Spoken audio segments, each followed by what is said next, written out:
Hello students, कैसे हैं आप सब लोग। उम्मीद करती हूँ सब अच्छे होंगे और स्वस्थ होंगे। मैं Meena Rana ICT virtual class में आपका स्वागत करती हूँ। तो स्टूडेंट्स, हम पढ़ रहे हैं क्लास 7 की हिंदी। और जैसा कि आप जानते हैं, वर्णों को हम यहाँ पर पढ़ रहे थे। स्वरों के बारे में हमने प्रीवियस लेक्चर में यहाँ पर पढ़ लिया है। ये व्यंजनों को उच्चारण की दृष्टि से दो प्रकार से आप विभाजित कर सकते हैं, जिसमें आपका उच्चारण स्थान पर और प्रयत्न के स्थान पर। तो यहाँ पर उच्चारण स्थान पर हमने प्रीवियस लेक्चर में आपको समझाया था कि देखिए, आपके पास उच्चारण स्थान से आप कैसे वर्णों का उच्चारण करते हैं। जैसे आप गले से जब जिन वर्णों को आप क्या करते हैं, बोलते हैं, उनको कंठ कहा जाता है। ऐसे ही जिसमें क, ख, ग, अंग, ठीक है।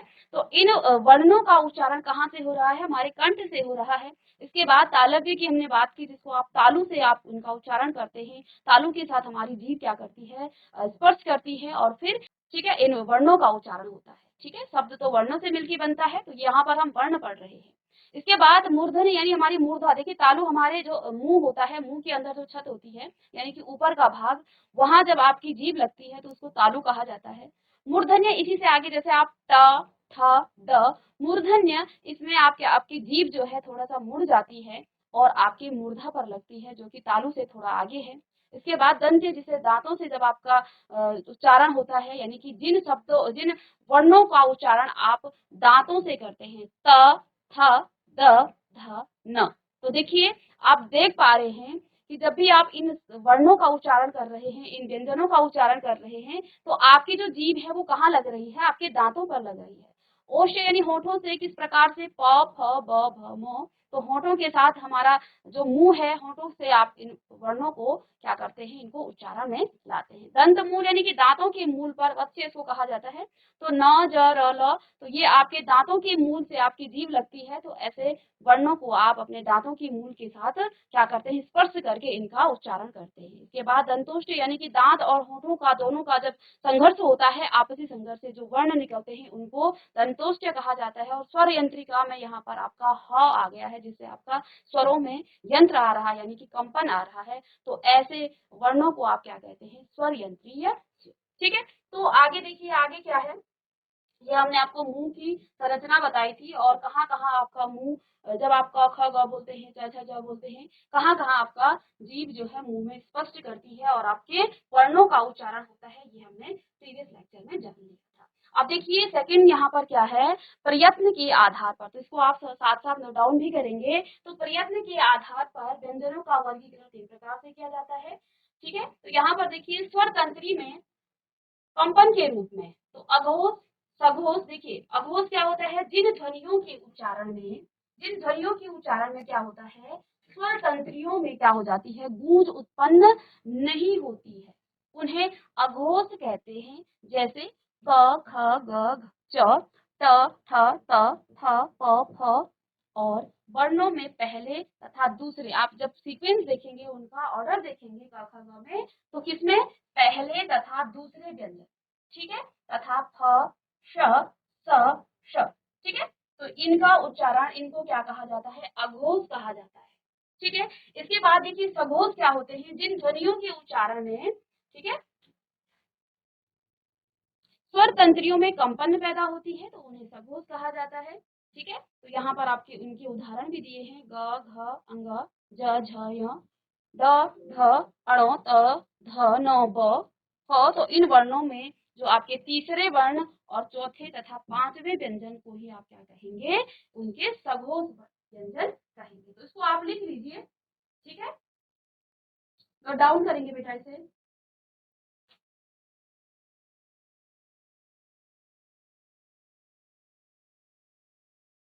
ठीक है। तो अघोष किसको कहा जाता है? ध्वनियों के उच्चारण में यदि स्वर तंत्रियों में आपकी गूंज उत्पन्न नहीं हो रही है, तो उन्हें आप क्या कहते हैं? अघोष कहते हैं। और जिनसे आपके उच्चारण में, स्वर तंत्रियों में क्या हो रही है? कंपन पैदा हो रही है एक प्रकार से, तो उसको सघोष कहा जाता है। ठीक है बच्चों। तो आगे देखिए, आगे यहाँ पर क्या है। इसके बाद है श्वास की मात्रा।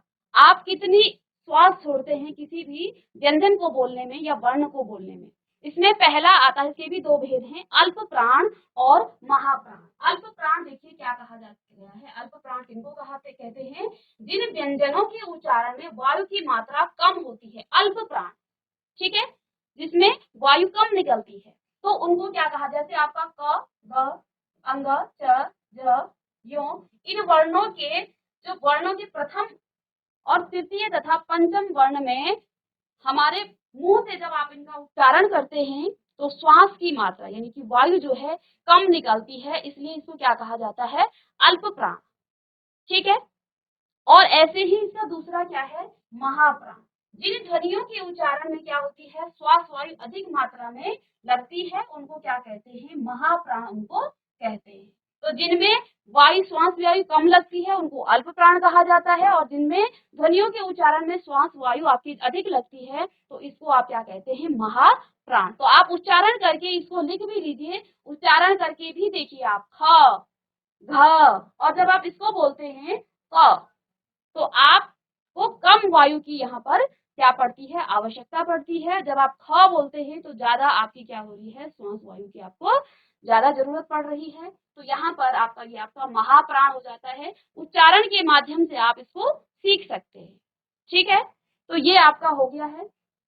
अब यहाँ पर देखिए हमने क्या कहा आपको, वर्ण जो है इसको आप लिख लें पहले। ठीक है, तो इसको आप नोट डाउन करेंगे बेटा। ठीक है, अब देखिए आगे क्या है, आगे यहाँ पर जीवा तथा अन्य अवयवों द्वारा श्वास का अवरोध।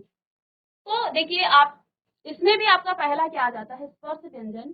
ठीक है, जिन व्यंजनों का उच्चारण करते समय हमारा मुख क्या होता है, अवयव जीभ, होंठ और वस्य, इसको जो आपके दांतों का मूल है उसको कहा जाता है वस्य, आदि परस्पर स्पर्श करके वायु को रोकते हैं तो उन्हें स्पर्श व्यंजन कहते हैं।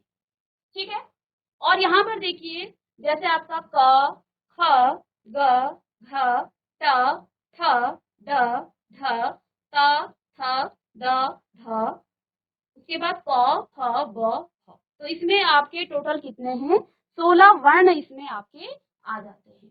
ठीक है, इसके बाद आता है आपका स्पर्श संघर्षी।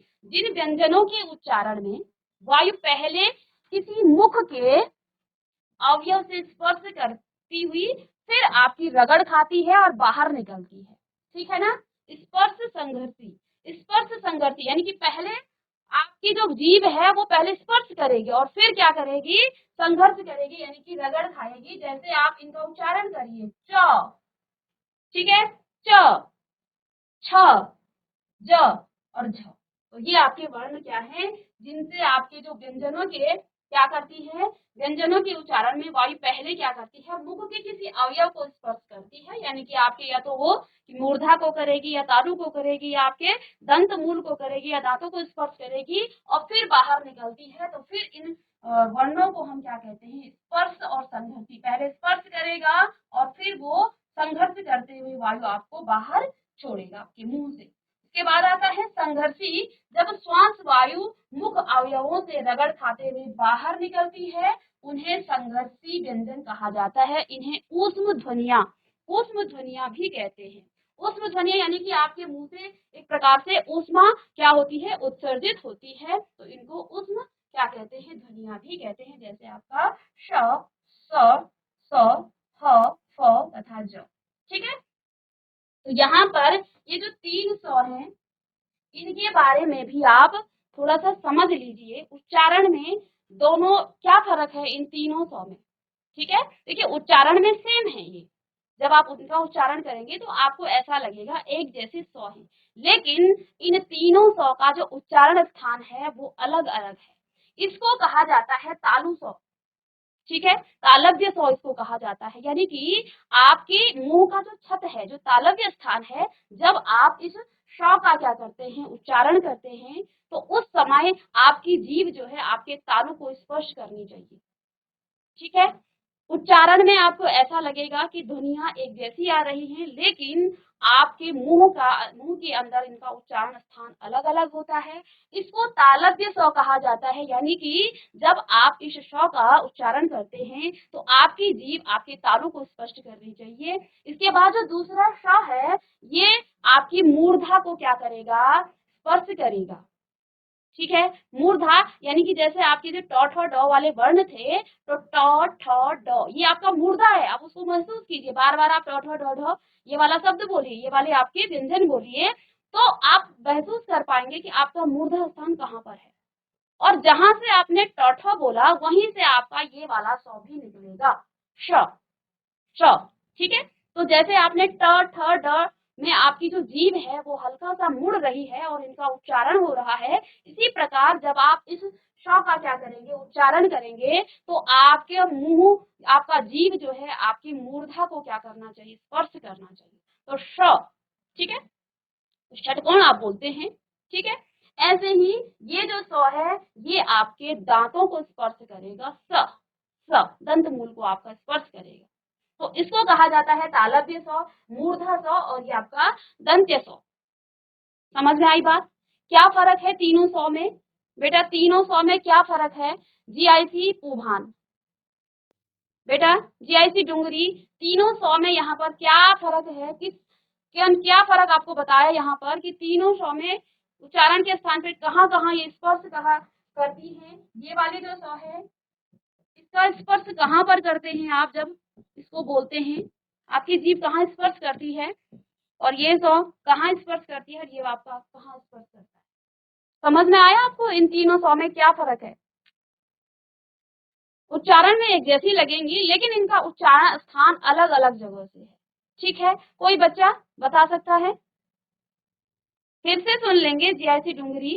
बेटा ये वाली जो श है ये आपका तालु से क्या करता है, स्पर्श। आपकी जीभ तालु को स्पर्श करती है। ठीक है।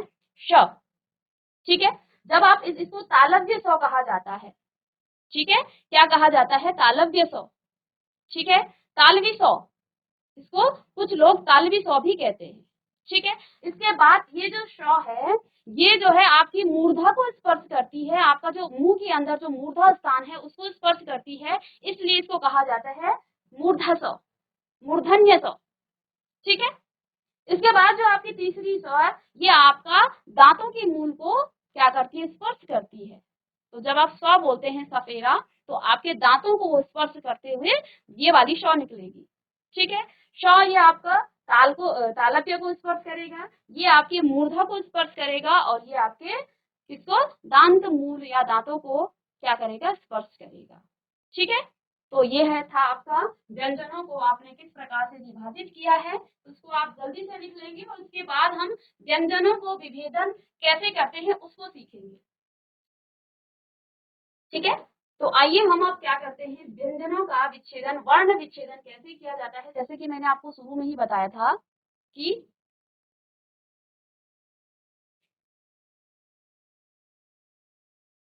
तो आप लोग भी हेडिंग डाल लेंगे,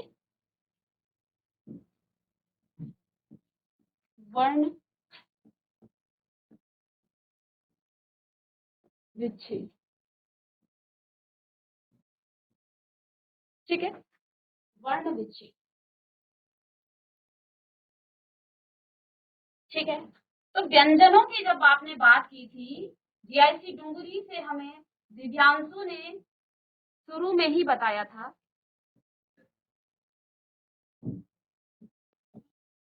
व्यंजन क्या होते हैं आपके, क, ख, ग, घ और अंग मैं यहाँ पर लिख रही हूँ। तो इन्होंने जैसे कि पहले ही बताया था कि जो व्यंजन होते हैं वो स्वतंत्र नहीं होते हैं, व्यंजनों को आप स्वतंत्र रूप से उनका उच्चारण नहीं कर पाएंगे। ये जो क वर्ण आपके पास यहाँ पर दिया हुआ है ये वास्तव में अपने स्वतंत्र रूप में इस प्रकार से नहीं है। ठीक है। ये जो क वर्ण है ये वास्तव में आपका ऐसा नहीं है, इसका जो असली रूप है वो इस तरह से है। इसके साथ एक हल होता है जिसको हलंत आप कहते हैं, और इसमें जब आप उच्चारण करते हैं इस क का, तो देखिए आपने मात्राएं तो आपको पता होंगी, अ की कोई मात्रा नहीं होती है, आ की मात्रा आप जानते हैं, इ की मात्रा भी आप जानते हैं, ऐसे ही बड़ी ई की मात्रा भी जानते होंगे, उ की मात्रा उ, री, ए, आई। ठीक है। तो बताइए जरा आ की मात्रा कैसी होती है। फिर हम इन व्यंजनों के साथ इसको लगाएंगे। चलिए कोई बच्चा बताएगा, पता है आ की मात्रा कैसी होती है? जैसी पवाऊं। चलिए ये तो छोटे बच्चों को आता है, फर्स्ट सेकंड में बताइए, तो नर्सरी केजी में पढ़ाया जाता है बेटा। अब यदि मैं इस क में आ की मात्रा लगाना चाहूं तो क्या करूं बेटा, यहाँ पर क्या लगाऊं? कैसी होती है आ की मात्रा? चलिए बोलिए, जैसी पवाऊं।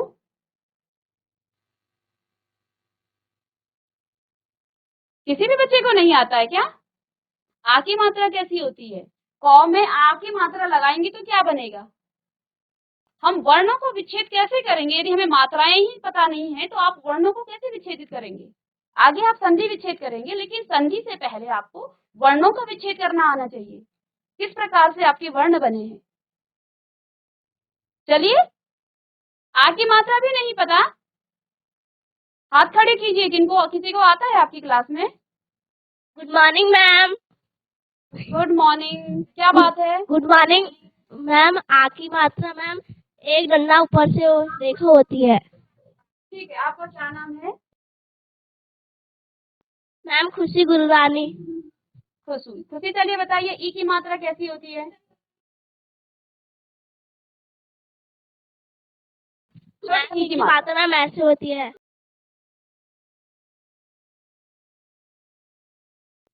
मैम ई की मात्रा मैम ऐसे होती है। यदि मैं यहाँ पर ई की मात्रा लगाऊं तो कहाँ लगाऊं? क में? मैम इस साइड से। यहाँ से? मैम इस साइड से। Yes ma'am. बस हो गया? यस मैम ऊपर से भी। ठीक है ठीक है, ऊपर से भी। तो चलिए बैठ जाइए, ये तो बहुत इजी है, इतना आपको ठीक है। ऐसे ही बैठ जाएंगे खुशी आप। ऐसे ही बड़ी ई की मात्रा हो जाती है आपकी। ओ की मात्रा आप इस तरह से लगाते हैं, बड़ी ऊ की ये हो गई। जी की मात्रा आप नीचे से इस तरह से लगाते हैं, ए आपको पता है ऐसे लगाते हैं। ऐसे ही आई की मात्रा भी आप दो इस तरह से लगा देते हैं। ठीक है, अब यहाँ पर हमने क्या कहा कि ये मात्राएं आपने देख ली और आपको याद भी होंगी। ठीक है, ये तो सारे बच्चे पढ़ते हैं। तो देखिए ये मात्राएं तो अभी पढ़ लेंगे। अब हम यहाँ पर क्या कह रहे हैं कि जो व्यंजन है उनको स्वतंत्र रूप में आप नहीं लिख सकते हैं। यदि आपने स्वतंत्र रूप में लिखा उनको तो वो आपको ऐसे नहीं दिखेंगे।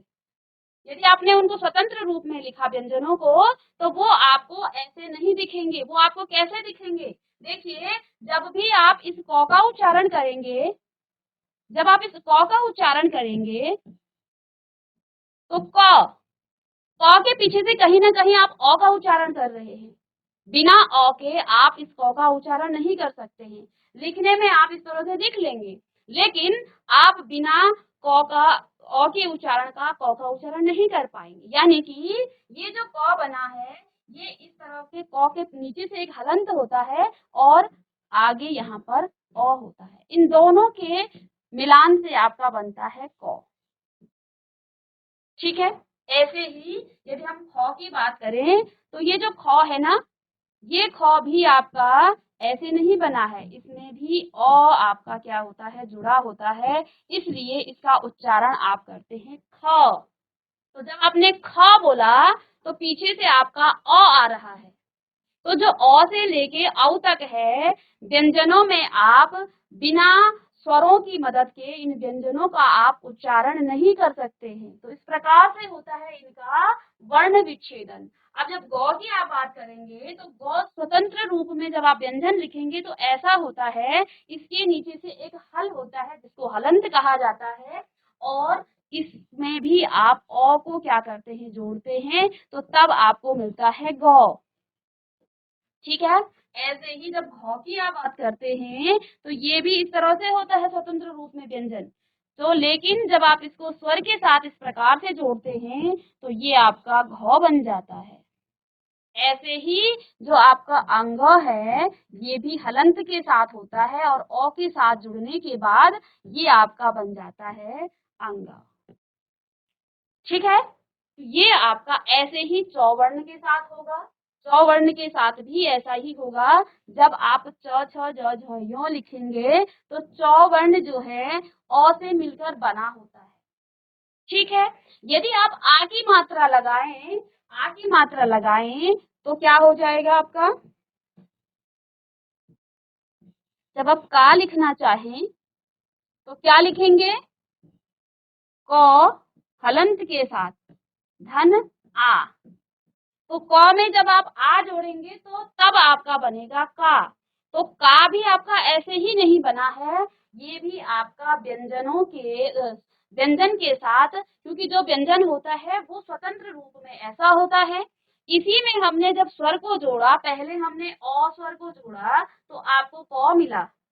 जब हम इन्हीं में आ स्वर को जोड़ेंगे तो ये आपको आ या का देगा। जब आप खा की बात करेंगे, आपने बराखड़ी पढ़ी होगी, तो ये खा भी ऐसे ही नहीं बनता है, इसमें आपका हलंत के साथ व्यंजन होता है, यानी कि स्वतंत्र रूप में एक व्यंजन। जब आप इसको विच्छेदित करेंगे तो ये धन आ खा, यानी कि जो भी आपके पास व्यंजन है उनको आप बिना स्वरों की मदद के स्वतंत्र रूप में नहीं लिख सकते हैं। इनका उच्चारण करने के लिए आपको क्या चाहिए? आपको यहाँ पर स्वरों की मदद लेनी पड़ेगी, नहीं तो आप क वर्ण को उच्चारित नहीं कर सकते हैं। आप इसको क, देखिए बिना अ के आप क को बोलने की कोशिश कीजिए, या तो आप क्या बोलेंगे? का, कु, के। तो ये भी तो क्या है, जब आप इसका और भी उच्चारण निकालेंगे तो आपके मुंह से कुछ न कुछ इस प्रकार के शब्द निकलेंगे, इस प्रकार के वर्ण निकलेंगे, ध्वनियां निकलेंगी। या तो आप का बोल देंगे, या आपको बोलेंगे, या कु बोलेंगे। लेकिन वो भी कहीं ना कहीं, जब आपने का बोला तो वो भी तो आपके स्वरों से मिलकर बना है का। जब आप कु बोलते हैं तो वो भी तो आपका क धन ओ मिलकर बना है कु। जब आप कु बोल देते हैं तो ये भी तो आपका क धन बड़ी ऊ इससे मिलकर बना है ऊ। ठीक है, इसके बाद कई बार आप के बोल देंगे, लेकिन जो के आपने बोला तो वो भी आपका क धन ए मिलकर आपका के बना। ठीक है, तो ये है आपका वर्ण विच्छेदन। आगे अभी हम सिर्फ और सिर्फ आपके व्यंजनों को हमने यहाँ पर विच्छेदित करके दिखाया है। आगे नेक्स्ट क्लास में हम क्या करेंगे? कुछ शब्द लेंगे, उन शब्दों को भी हम विच्छेदित करना सीखेंगे। तो अभी हमने क्या सीखा कि जब आप क्या करते हैं, जब हमने क वर्ण बोला तो क वर्ण आपका स्वतंत्र अवस्था में ऐसा होता है, इस प्रकार से उसके नीचे एक हल लगा होता है। उस हल में जब यदि आप अ स्वर को क्या करेंगे? जोड़ेंगे, तो फिर आपको क मिलेगा। यदि आप उसी क में आ स्वर को जोड़ेंगे तो आपको का मिलेगा। उसी क व्यंजन में यदि आप छोटी ऊ को जोड़ेंगे तो आपको कु मिलेगा, और इसी क में यदि आप बड़ी ऊ को जोड़ेंगे तो आपको कु मिलेगा। इस प्रकार से आपके क्या होते हैं? वर्णों का विच्छेदन किया जाता है। नेक्स्ट क्लास में हम इसको डिस्कस करेंगे। तो बच्चों मिलते हैं नेक्स्ट क्लास में, तब तक के लिए thank you and have a nice day.